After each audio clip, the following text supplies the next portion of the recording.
One of the things I want to chat about today is taking the time to make memories. And I know this is going to sound like, of course, why not do that?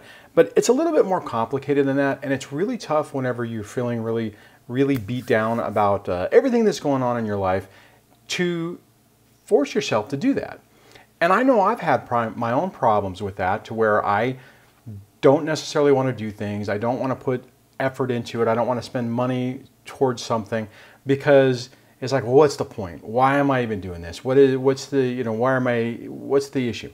Now, I'm not talking about spending a ton of money you don't have to do something, but I'm just talking about whenever you're finding ways in your own mind to not put effort into doing something because you feel like there's not a return on investment, so to speak. Now, this is something that I really struggle with, especially over the last 6 years of this, because there are times where I have overextended myself and done things to where later, not that I regret it, but sometimes I regret spending money, but I don't necessarily regret doing experiences. The reason that I'm thinking about this is because this weekend I have my kids, and I am supposed to take, or I am planning to take my daughter to down to LA to visit one of the colleges that she's interested in applying to. They're having an open house day. And I'm trying to think about different ways to go about doing this. Now, no matter what, I think no matter however this plays out, it's still going to be a good day. And I have done something similar to this with another school, I think a year or so ago, where I took my daughter down to another college she was interested in, and we were able to get onto the camp. This wasn't during one of those planned times. This was one of those ones where we just kind of bonsaied down there and kind of like knocked on the door, and it's like, hey, can we go in there? And the security guard actually said, sure, and let us in. So we got to walk around the campus and walk through the halls and really look at it. She's since decided that she wants to look at another school, so that's what we're going to do this weekend. And so here's my thing on this. So I've been like trying to think about, okay, how should I do this? Should I just do the thing where we just get up really early, like really early, and bonsai down there and spend the day? Or should I make it a little bit more special and go down the day before, just me and my daughter and I, and get a hotel that's close to the campus and do that? Now, I get that the reality of this and the situation is that, and I've mentioned this before, there's really not much of a way that I'm going to be able to help her with paying for college. So this may or may not happen. I don't know. But I don't want to just make everything that's going on be, traumatic and, it's like, you can't go because of your mother or something like that, because that's counterproductive. And until, she still has to apply. She still has to get accepted.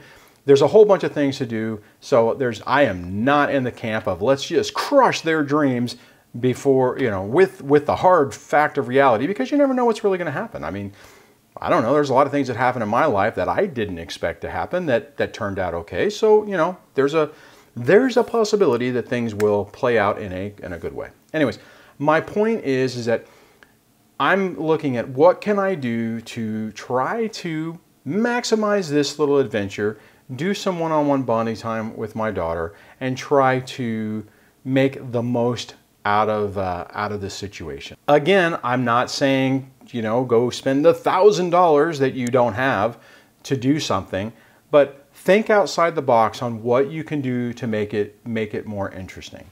If worst case scenario, if it's very limited, think of things that you could do en route. Think of things that you can do to make it special. Something to make it to where it kind of hooks in, to make a memory that you're demonstrating to your kids that they are important to you, and you care about them and you care about their future, and not about you. I mean, this isn't one of those things where I always wanted to go to that college and trying to get her to follow down my footsteps, to be perfectly honest.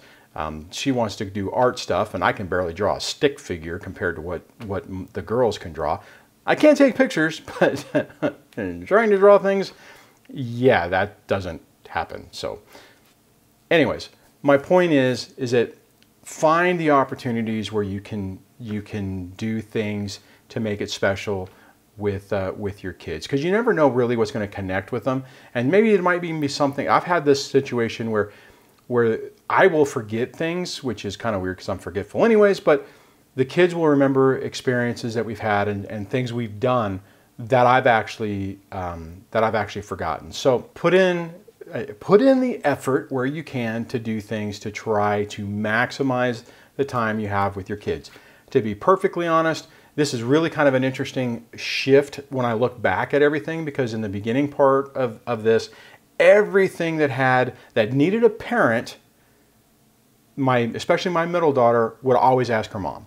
So to be perfectly honest, in the past, and see, this is where you have to really look at the nuances on these things, because oftentimes you don't see the subtle victories. I mean, I've been doing this for a while, so it's easier for me to use this as an example. But in the past, I could have easily missed this. But what my point is in the past, everything that needed a parent, she would always ask her mom.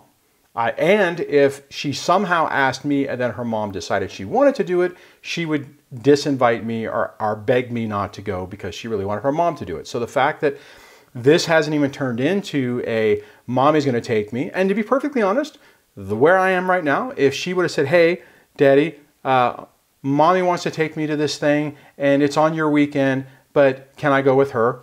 I would have said yes. If it's important to her and that's what she wanted to do, it's not about me. I mean, yeah, there was a period of time where that would hurt my feelings and make me feel, well, it'd make me feel rejected, right? Because you want the kids to pick you. You want them to want to be with you. Guys, when that happens, just know it's not necessarily a you lose, they win.